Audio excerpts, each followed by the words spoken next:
Good afternoon, YouTube. Welcome back to my channel. Today's video we are going to do a greenhouse update for May. It's been a while. I can't believe how fast time goes. I really truly mean to do these every month, but just don't seem to have time. In April, we missed April's. I was in Mexico. I had a wonderful time. But there was a lot of logistical planning involved with that I was focused on these guys being away from these guys for a week as opposed to doing that sort of update. And then I meant to do it when we got back, and I had so many videos to upload and stuff like that just from the trip and the travels, and I've thrown in a few other videos in the meantime. I haven't had a chance to give you guys what you really wanted, which was the greenhouse update. So it is now May the 1st and a bit of a cloudy day. It started out bright, beautiful morning here, and it clouded over this afternoon, so I thought now is a perfect time to do the update. It's hard doing them in the afternoons when it's really sunny because it's really, really hot in here a lot of the times. Today it is 95% humidity and 77 Fahrenheit or 25.4 Celsius, depending on what scale you go on. A lot of stuff coming out in spike and quite a few things coming out in bloom as well. But why don't we start with this guy here. This one I brought down from the top Cattleya shelf yesterday. I can still see where the hole is where it was. It was just beautiful up there, and it sort of got away from me. I realized there was some buds up there on it, but all of a sudden it was just beautiful and in bloom. So I'm going to show you the tag as opposed to trying to say the name. It is a great big long name right there. So it is a cross between two. Both have won their fair share of awards as well. But anyways, I would consider it like a jewel box Cattleya pretty much. Quite small. I love the red flowers on it. This was actually a rescue. I don't think I paid any money for it a few years back. It's still got a few of the old leaves to remind me of that. But all the new leaves are coming out nice and beautiful. And I think it does have a nice smell to it as well. And there's 1, 2, 3, 4, 5, 6, 7, 8, 9, 10, 11, 12, 13, 14, 15, 16, 17, 18, and 1 bud. So there's 18 blooms on this right now, and it's just looking fantastic. So I always try to find them when they're like this and bring them down to share with you guys and just share with myself and my family when they come in the greenhouse here. So I'm going to set this guy down somewhere safe for now. I think inside the sink will do. As I said, I was in Mexico this last month, down in the Yucatan Peninsula. I spent a week at Xcaret, so there's going to be lots of videos coming out of that location. There was so many orchids there. They had a big orchid greenhouse or shade house. They had a bromeliad house that just inspired me. Bromeliads everywhere. They really focused on their native species of orchids, and they had them in the trees, and it was just beautiful. Came across a vanilla orchid. I did some videos on that. I gave you a tour of the greenhouse that they had there. You're going to get a bromeliad tour. They had a huge bromeliad house, as well as I've seen a bunch of wild orchids. But this is new to the greenhouse. I had to buy it after I got back. I kind of always get nostalgic when I go on a trip. I see something beautiful there, and it's like, oh, if I can just find that back home, it'll give me a little piece of it. So this guy here, when I was in Mexico, I couldn't ID them. I seen a lot of them, but I couldn't ID them. And I did ID it, and I'm sure I'm going to say the name wrong. Versi splendus, or a flame bromeliad, flame sword bromeliad, but they're just beautiful. I got this one, and then I got another one down there as well, tucked in the Nepenthes. We'll probably hit that on a tour as we go around, but I just wanted to show you this guy. I love him. Just a really nice bromeliad, good size to him too. Not too big, not too small. My Echmea bromeliad is in the house right now. It's in a huge 12-inch clay pot. It has 4 pops and it's probably this big around and weighs 20 pounds. There's just not really room for it in here, so I'm enjoying that one in the house. But anyways, why don't I bring you down and let's start in our spot, and we will go around and I will give you a greenhouse tour. Okay, where to begin? And we always begin over on this side, so we're going to continue. Remember I said there's lots of buds. There's not necessarily a lot of blooms, but there's still quite a few.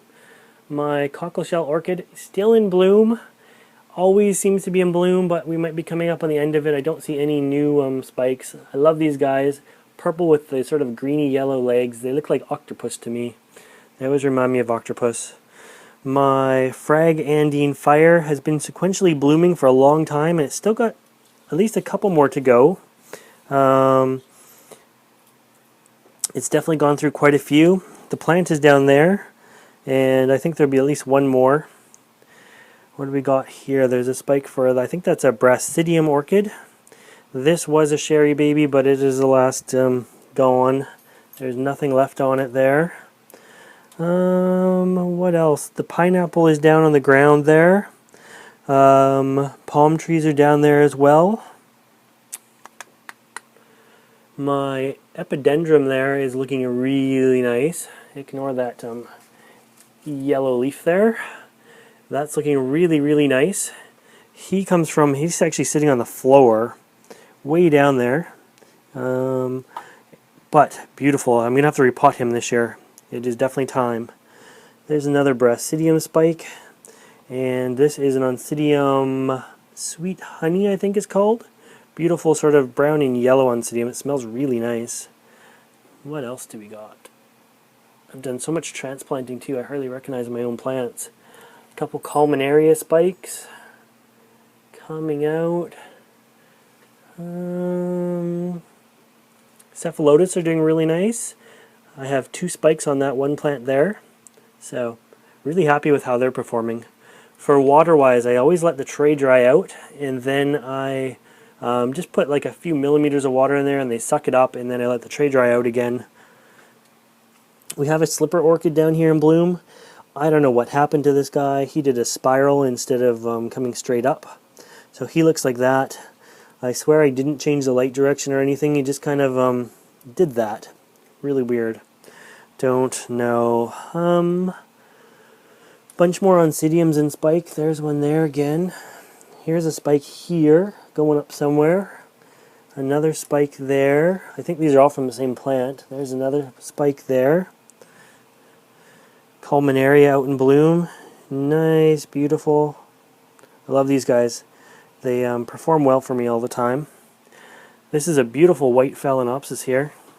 The plant itself is ugly. It suffered from some cold damage, but it's flowering nicely. And the new leaves, I've warmed it up in the greenhouse a little bit, and the new leaves are coming out nice.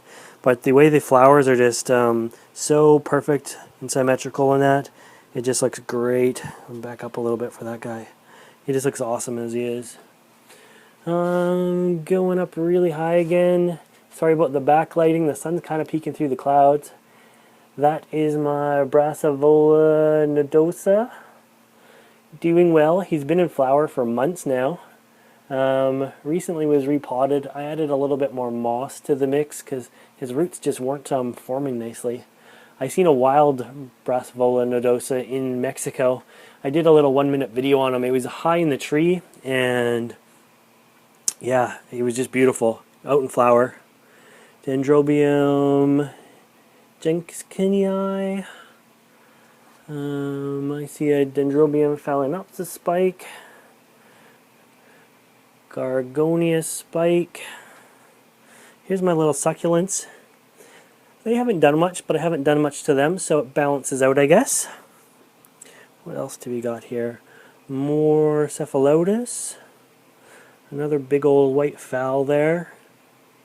This little fowl, he's doing really good. He's scented as well. He's a mini fowl. He's got 3 spikes on him.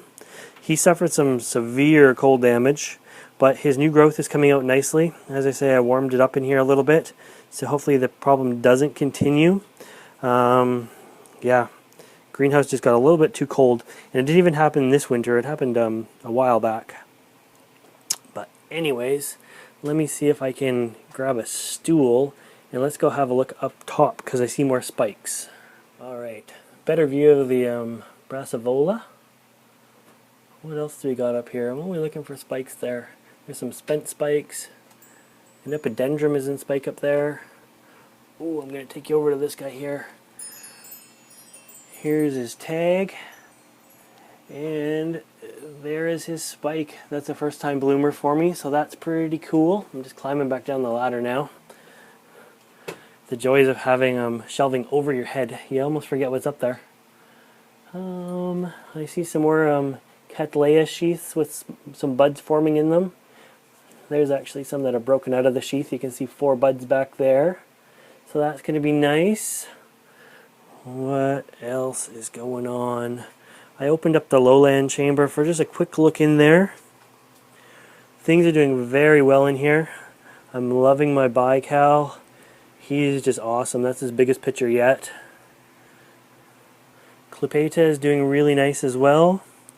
Ampullaria is throwing off some big pictures. I'm just grabbing, you know, some big pictures. My truncata here is finally throwing off some nice sized pictures as well. Rafflesiana is down there. It's always done pretty well. But yeah, doing really well there. And I'm just trying not to get caught on my cord for my microphone. And moving on. This is my Ultra Highland chamber with a squeaky old freezer.